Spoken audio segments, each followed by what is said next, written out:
Les chrétiens s'interrogent sur le bilan mitigé des œuvres de charité qui n'ont pas pu empêcher la grande apostasie actuelle.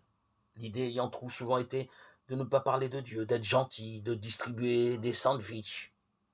Est-ce cela que les chrétiens ont à apporter au monde?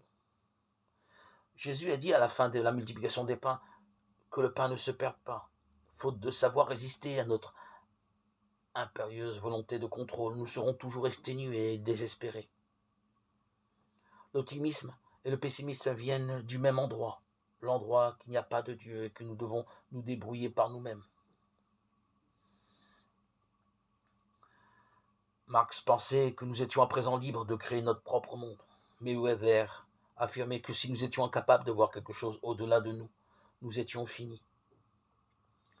Je pense que Weber a raison sur ce point. Nous devons être capables de raconter une histoire plus convaincante que celle-ci qui est largement racontée aujourd'hui. Les sandwichs doivent être rapportés dans un discours plus grand qui nous permettrait de sortir de cette histoire tellement rabâchée du monde sans Dieu, où l'homme est livré à lui-même. C'est la seule manière que nous aurons de maintenir l'espoir. Nous devons agir parce que Dieu ne le fera pas à notre place. Tout ce que nous pouvons faire, ce sont de petites choses, mais il faut les replacer dans le contexte plus large du temps de Dieu.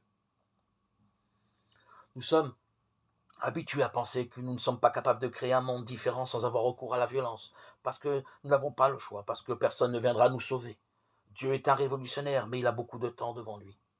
Les révolutionnaires humains ont peu de temps devant eux et doivent être violents pour accomplir leur révolution humaine.